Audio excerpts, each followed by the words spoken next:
नमस्कार, मनी गुरु की इस खास पेशकश में आप सभी का स्वागत है। मैं हूं स्वाति रायना। डेट में निवेश करना चाहते हैं तो आपके पास एनसीडी यानी नॉन कन्वर्टेबल डिबेंचर ये भी एक विकल्प है। ये एक फिक्स्ड इनकम डेट इंस्ट्रूमेंट होते हैं, पर इसमें निवेश कौन कर सकता है, कैसे आप निवेश कर सकते हैं, निवेश के फायदे और जोखिम आपके लिए क्या है, ये समझना आप सबके लिए जरूरी है। तो एनसीडी के निवेश के बारे में सारी जानकारी आज हम आपके साथ साझा करने वाले हैं। हमारे साथ जो खास मेहमान हैं, सबसे पहले उनका परिचय करा देते हैं। हमारे साथ आज मृण अग्रवाल हैं, ये है फाउंडर फिनसेव इंडिया। मृण, बहुत स्वागत है आपका मनी गुरु में। Thank you Swati.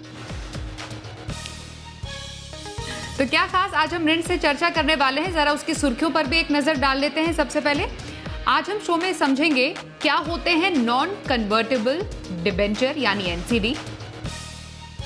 एनसीडी में निवेश क्या एफडी से बेहतर है?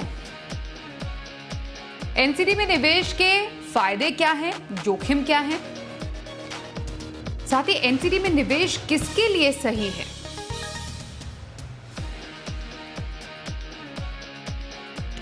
तो मृण, सबसे पहले एनसीडी के बारे में आपसे समझना चाहेंगे कि जब नॉन कन्वर्टेबल डिबेंचर की हम बात करते हैं तो ये किस तरीके के डेट इंस्ट्रूमेंट होते हैं?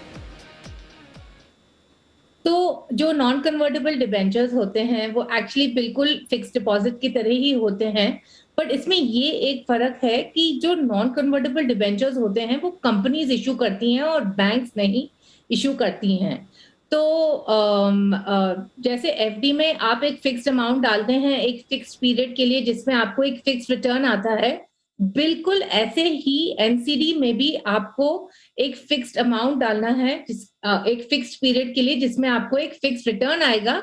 बट इसमें जो अलग बात है वो ये है कि जो एनसीडीज हैं वो कंपनीज इशू करती हैं। अच्छा, अब एनसीडी सिक्योर्ड भी हो सकते हैं या अनसिक्योर्ड हो सकते हैं। सिक्योर्ड का मतलब कि they are guaranteed by some assets of the company. Of course जो एनसीडीज होते हैं उसमें एक रेटिंग होती है रेटिंग एजेंसी से, जैसे triple A, double A, double triple B तक जा सकता है रेटिंग। और एनसीडीज में इन्वेस्ट करने के लिए आपको डीमैट अकाउंट के जरिए करना पड़ेगा।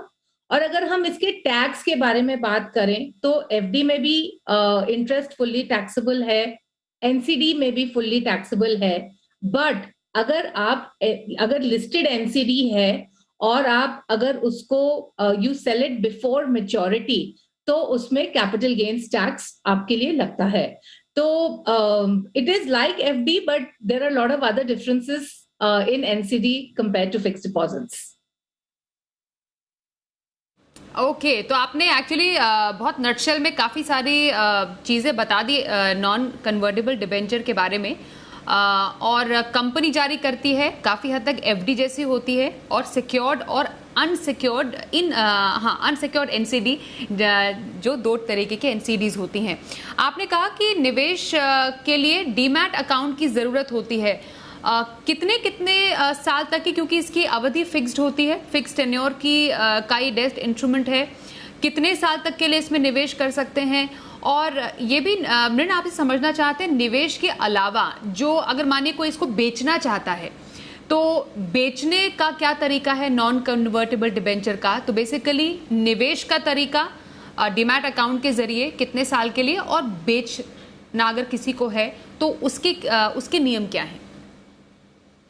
तो जनरली जो एनसीडीज के जो इश्यूज आते हैं वो कभी कभी 3 साल, 5 साल, 7 साल, 10 साल, अलग अलग इश्यूज आते हैं अलग अलग टेन्योर्स के। तो basically it's a very wide range in that sense. अच्छा, अगर नॉर्मली तो क्या होता है कि एनसीडीज में you can hold up to maturity, but अगर फॉर वॉट एवर रीजन अगर आपको पैसों की जरूरत है या जो भी रीजन है, अगर आपको इसको बेचना भी है तो आपको लिस्टेड एनसीडीज को आपको एक्सचेंज में बेचना पड़ेगा। बट इसमें एक बात है कि जनरली जो लिक्विडिटी होती है या जो बेचने वाले होते हैं वो इतने ज्यादा नहीं होते हैं लिस्टेड एनसीडीज के लिए, और ये इसमें एक डिसएडवांटेज है कि the liquidity is very low in most of the listed NCDs. Okay, तो ये एक हम इसका जोखिम कह सकते हैं कि लिक्विडिटी काफ़ी कम है। टैक्स पे थोड़ा सा मैं आपसे और चर्चा मिनट करना चाहूँगी। नॉन कन्वर्टिबल डिबेंचर आपने कहा कि काफ़ी हद तक एफडी के जैसे ही होते हैं, तो इसमें बेसिकली टीडीएस के दायरे में भी नहीं आते हैं, टीडीएस नहीं लगता है, इनकम जो ब्याज से आय है वो इनकम में ही जोड़कर टैक्सेबल होता है। और लिस्टेड एनसीडी में स्पेशली जो है वो कैपिटल गेन्स के नियम लगते हैं। जी हाँ, तो अगर लिस्टेड एंटिटीज में इफ यू 1 साल के पहले अगर आप बेचते हैं तो of course as per your tax slab आपको टैक्स देना पड़ेगा। बट अगर आप 1 साल के बाद में बेचते हैं तो इसमें आपको टैक्स लगेगा 10% विदाउट इंडेक्सेशन। ओके, तो 1 साल के बाद 10% टैक्स विदाउट इंडेक्सेशन, क्योंकि कहीं पर भी आप निवेश करते हैं तो उसके टैक्स बेनिफिट आप सभी के लिए समझना जरूरी है। काफ़ी कंपनीज जो हैं वो नॉन कन्वर्टेबल डिबेंचर्स लेकर आती हैं। मैं आपसे थोड़ा सा एग्जांपल्स के जरिए समझना चाहूँगी कि कंपनीज जो हैं, अगर आप कुछ एग्जांपल्स दे पाएँ, एनसीडी जो लेकर आई हैं उसमें क्या अभी निवेश करने का सही समय है? क्योंकि हम जैसे देख पा रहे हैं कि हाँ, एफडी से एक बेहतर रिटर्न चलिए मानिए निवेशक को मिल जाता है, लेकिन इसमें जोखिम भी ज़्यादा है, लिक्विडिटी भी कम है। अगर हम सिर्फ एफडी की तुलना में ही इसको बोलें तो अभी अब मौजूदा समय में एनसीडी में निवेश करना आप सही मानेंगी? एक्चुअली इसमें रिस्क बहुत ज्यादा है। अगर आप बैंक एफडी के साथ कंपेयर करेंगे तो सबसे पहले तो बैंक एफडी में आपको डिपॉजिट गारंटी इंश्योरेंस 5 लाख रुपए तक का है, बट एनसीडीज में ये ऑप्शन नहीं है। ऑफ कोर्स अभी एनसीडी में करीब 9.5 to 10.5% तक रिटर्न आ रहा है, where is in FDs return तो आपको बस 6% आ रहा है। तो while returns are much more in the NCDs, the problem is कि अगर जो ज्यादा रिटर्न देता है वो ज्यादा रिस्क भी आपको लेना पड़ेगा इसको इन्वेस्ट करने के लिए। अच्छा, दूसरी बात ये है कि NCDs are tradable, whereas in fixed deposit अगर आप चाहें आप विड्रॉ कर सकते हैं। कभी कभी जो एनसीडीज होती हैं वो लॉक्ड इन भी रहती हैं, तो इसका आपको जरूर ध्यान रखना पड़ेगा। तो मेरे ख्याल से तो ये बहुत ज्यादा रिस्की है। अच्छा, इसमें एक और बात जो है वो ये है कि कंसंट्रेशन रिस्क बहुत है, क्योंकि अगर आपने एक एनसीडी में पैसा डाला और अगर उसने डिफॉल्ट कर दिया तो आपका पूरा कैपिटल इसमें निकल जाएगा। तो इसीलिए क्रेडिट रिस्क तो है ही, क्योंकि अभी आप 10 साल के लिए अगर आप एनसीडी में डाल रहे हैं, आपको नहीं मालूम ना कि 10 साल में कैसा ये कंपनी करेगी, ये कंपनी रहेगी या ये कंपनी 10 साल में पे रेगुलर इंटरेस्ट दे पाएगी कि नहीं। तो एक तो क्रेडिट रिस्क है और दूसरा है कि कंसंट्रेशन रिस्क भी है as compare to fixed deposits which are much safer compare to NCDs. Okay, तो अगर हम नॉन कन्वर्टेबल डिबेंचर के रिस्क की बात करें तो कंसंट्रेशन रिस्क, इसका एक ख्याल आपको रखना है। लिक्विडिटी रिस्क एनसीडीज में ज़्यादा होते हैं और क्रेडिट रिस्क का भी खतरा एनसीडीज में होता है। कैसे निवेशक के लिए नॉन कन्वर्टेबल डिबेंचर में निवेश करना सही माना जाता है, ये समझना मृण आपसे बहुत ज़रूरी है। साथ ही अगर मानिए किसी को एनसीडी में निवेश करना ही है तो पोर्टफोलियो में एक पर्टिकुलर परसेंटेज होगा जितना आप अपने पोर्टफोलियो में शामिल कर सकते हैं एज नॉन कन्वर्टेबल डिबेंचर। देखिए, अगर आपको एनसीडीज में निवेश करना ही है तो सबसे पहले तो आपको कंपनी का स्टडी करना पड़ेगा कि इसका क्या क्रेडिट प्रोफाइल है। ऑफ कोर्स एक क्रेडिट रेटिंग होती है, बट जो क्रेडिट रेटिंग होती है that is the current credit rating of the company, right. So आपको ये देखना पड़ेगा कि ये कंपनी का क्रेडिट कैसा है, ये रहेगी कि नहीं रहेगी, ये सबसे जरूरी है जानना। और जैसे कि हमने पास में भी देखा है कि डीएचएफएल, आईएलएफएस वगैरह ने डिफॉल्ट किया है, ट्रिपल ए होते हुए भी उन्होंने डिफॉल्ट किया है। तो you have to be ready कि they could be a default, and only if you're actually willing to take that risk, then I will say कि ठीक है, आप up to 5% of your portfolio आप डाल सकते हैं। बट मेरे ख्याल से ज्यादा बेहतर तरीका होगा कि आप एनसीडी में म्यूचुअल फंड के जरिए इन्वेस्ट कीजिए, क्योंकि म्यूचुअल फंड में एक फंड मैनेजर है जो डिसाइड करेगा, उनके पास ज्यादा जानकारी भी है, उनके पास ज्यादा रिसर्च भी है टू फिगर आउट कि ये कंपनी क्रेडिट वर्दी है कि नहीं। तो बेसिकली जैसा आपने बताया कि जब हम एक म्यूचुअल फंड के जरिए निवेश करते हैं तो उसमें आपकी मदद एक फाइनेंशियल सलाहकार भी करता है, और वो उसकी मदद से आप एक बेहतरीन या अच्छे रेटेड पेपर में निवेश करने वाले म्यूचुअल फंड में निवेश कर सकते हैं। ये एक बड़ा फ़ायदा हो सकता है।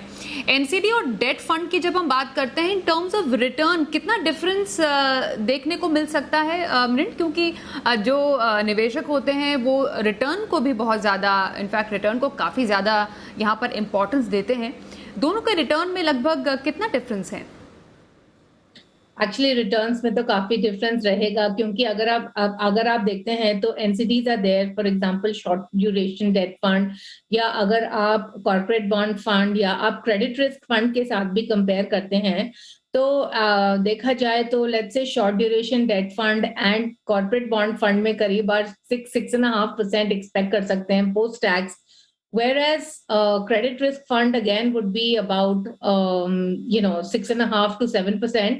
जो एनसीडी के रिटर्न्स हैं ऑफ कोर्स वो प्री टैक्स बेसिस पर अगर हम 9.5% भी लेकर चल रहे हैं, एंड अगर वो listed NCD you holding it for more than 1 year and selling it after 1 year also, तभी भी आपको करीब 8% रिटर्न आएगा पोस्ट टैक्स। बट अगर आप NCD if you going to be holding it till maturity, then of course return काफी similar रहेगा, क्योंकि इसमें आपको पूरा टैक्स लग जाएगा, एंड अज्यूमिंग आप 30% टैक्स ब्रैकेट में हैं तो आपको रिटर्न उतना ही आएगा। बल्कि आई विल से कि एक्चुअली एनसीडी का रिटर्न ज्यादा है।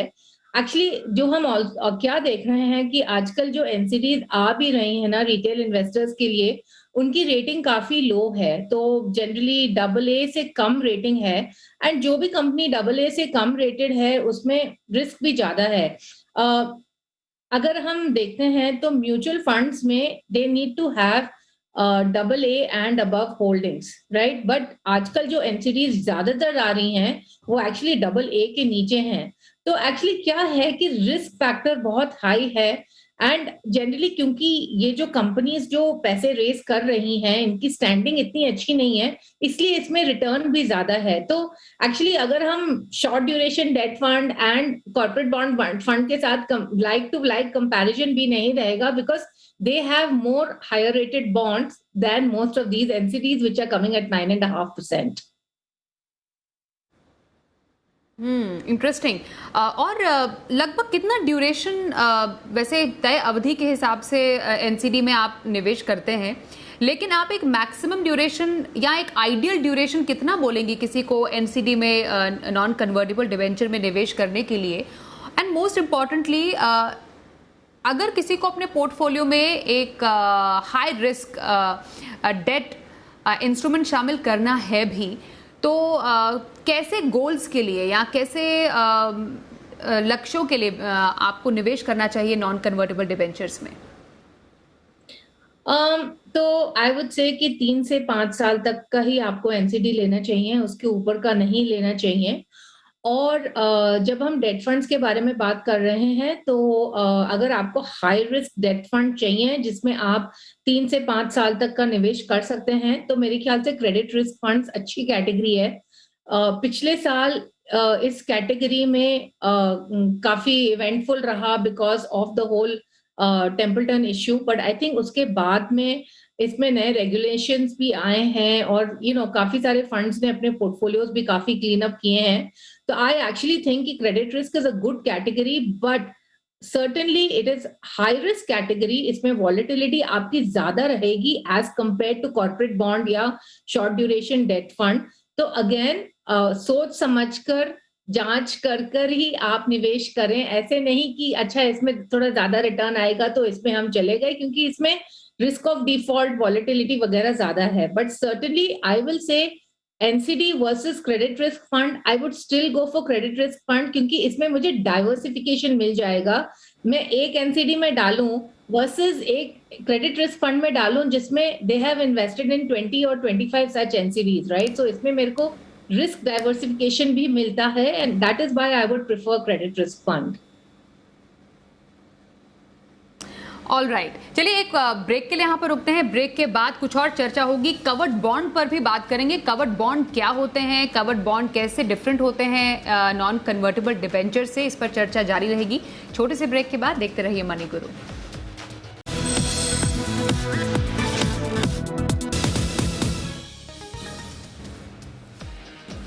मनी गुरु में आज हम चर्चा कर रहे हैं एनसीडी यानी नॉन कन्वर्टेबल डिबेंचर की, और साथ ही काफी चर्चा हमारी हो गई। हम कवर्ड बॉन्ड के भी बात करने वाले हैं। बॉन्ड्स, डिबेंचर्स, सारे डेट इंस्ट्रूमेंट है मृण, उस पर हम चर्चा करें। कवर्ड बॉन्ड के बारे में आपसे जानना चाहते हैं। एक तो कवर्ड बॉन्ड है क्या, और क्या ये वाकई पॉपुलर है?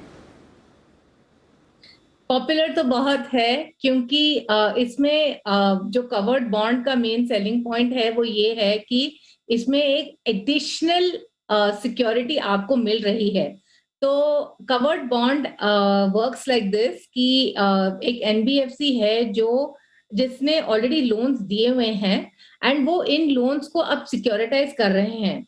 और वो क्या कह रहे हैं कि अगर इसमें डिफॉल्ट होता है, इस लोन बुक में अगर डिफॉल्ट होता है, तो हमारे पास एक और लोन बुक है जिसके जरिए हम आपको रीपेमेंट कर देंगे। तो सबसे पहले, जैसे कि हमने कहा था कि एनसीडीज में जो सबसे बड़ा रिस्क होता है वो है कि क्रेडिट रिस्क, की ये कंपनी हमारे पैसे वापस देगी कि नहीं।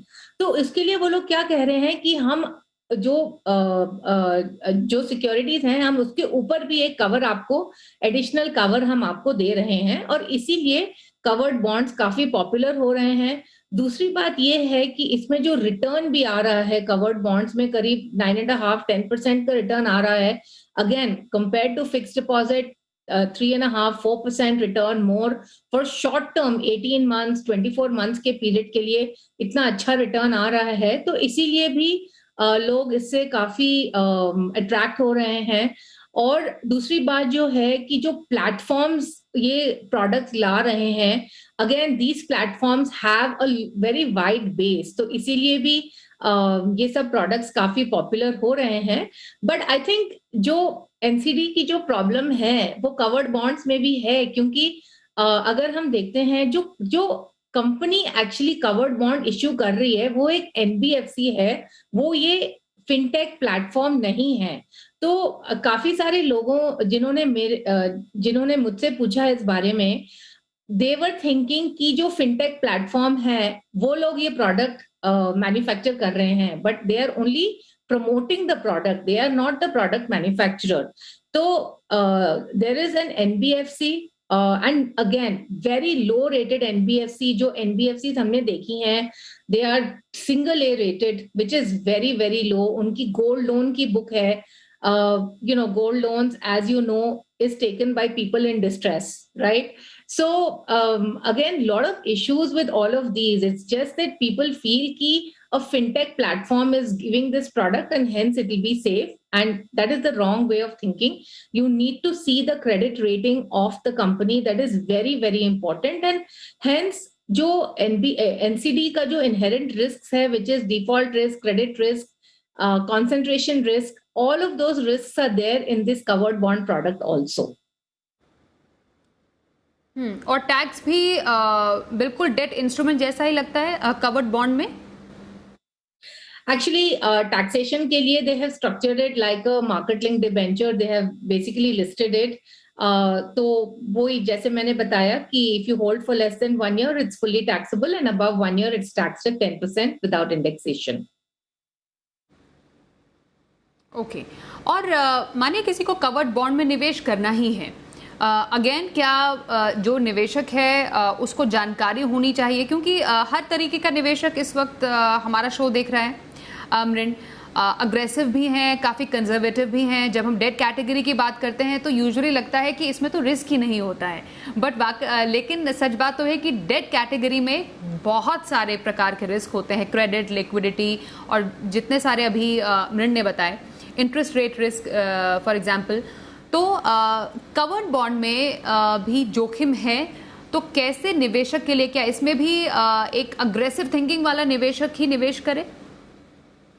एब्सोल्युटली, एंड काफी सारे लोग जो निवेश करने की सोच रहे हैं वो लोग हैं जिनको एक रेगुलर इनकम चाहिए। तो आप प्लीज ऐसे इन्वेस्टर्स को बिल्कुल ही नहीं इन्वेस्ट करना चाहिए। एक और बात मैं आपको बताना चाह रही हूँ कि a lot of these products look very good on paper, but please remember कि जब भी एक डिफॉल्ट होता है to recover money is very tough. हमने पहले भी देखा है, कितने सारे केसेस हैं, या अगर आप बैंक्स को ही देख लीजिए कितना डिफॉल्ट है। It's been so difficult for banks to recover money. So a lot of times things look very good on paper, but that's not necessarily true in real life. And hence again, जो ये निवेशक हैं जिनको regular income चाहिए, या जो senior citizens हैं, उनको तो सर्टेनली इस प्रोडक्ट में नहीं जाना चाहिए। Only those who can take high risk, who know what are the risks involved, only such investors should look at investing in this product. Okay अभी करंट सिनारियो को देखते हुए हमने एफडी पर डिस्कस किया, हमने नॉन कन्वर्टेबल डिबेंचर की बात की, हमने कवर्ड बॉन्ड की बात की, हमने डेट फंड की भी चर्चा की। अगर हम हर पैरामीटर को अगर तराजू में तोलें तो मृण आपकी चॉइस क्या होगी अभी मौजूदा समय में किसी निवेशक के लिए निवेश करने की, कीपिंग इन माइंड कि इंटरेस्ट जो रेट है वो भी लो है और आगे आने वाले टाइम में क्या स्थिति रहती है हम सबको मालूम है, स्टेटस को रहेगा या हो सकता है आने वाले टाइम में इससे बढ़े ही। और एक निवेशक के प्रोफाइल को देखते हुए भी प्लस एक महंगाई एंड रिटर्न के लिहाज से भी आप सजेस्ट क्या करेंगे इन तमाम डेट प्रोडक्ट्स में से जिसकी चर्चा आज हमने की है? Actually, I would go with debt funds, short duration debt fund, corporate bond fund, credit risk fund, any of these categories, depending upon आप कितना रिस्क ले सकते हैं। अगर आपको एक ऐसा प्रोडक्ट चाहिए जिसमें आपको बिल्कुल डालकर you're okay with a decent reasonable return और इसमें ज्यादा रिस्क नहीं है, तो short duration debt fund and corporate bond fund बिल्कुल ठीक है। थोड़ा सा अगर आप रिस्क ले सकते हैं तो थोड़ा सा आप क्रेडिट रिस्क फंड में भी डालें। And the reason I prefer debt funds, again इसमें टैक्स एडवांटेजेस भी हैं, बट दूसरी बात जैसे मैंने कहा कि इसमें मुझे कॉन्सेंट्रेशन रिस्क नहीं है, इसमें मुझे लिक्विडिटी रिस्क नहीं है, and I think now the credit risk is also getting managed very well. So I would certainly go with this, but certainly returns are going to be lower. इसमें आपको कम return आने वाला है compared to covered bond और compared to NCD, but ये आपकी फिर choice रहती है, आपको रिस्क चाहिए या आपको रिटर्न चाहिए। एब्सोल्युटली, रिस्क चाहिए, रिटर्न चाहिए। रिस्क प्रोफाइल के हिसाब से, अपने लक्ष्य के हिसाब से आपको किसी भी कैटेगरी के इन्वेस्टमेंट प्रोडक्ट को चूज करना चाहिए। बहुत शुक्रिया मृण, आपने बहुत ही सरल अंदाज में NCDs, non convertible debentures, covered bonds, FD और डेट फंड क्या इसमें बेहतर हो सकता है उस पर चर्चा करने के लिए। मनी गुरु में आज के लिए बस इतना ही। एक ब्रेक के लिए रुकेंगे, देखते रहिए जी बिजनेस।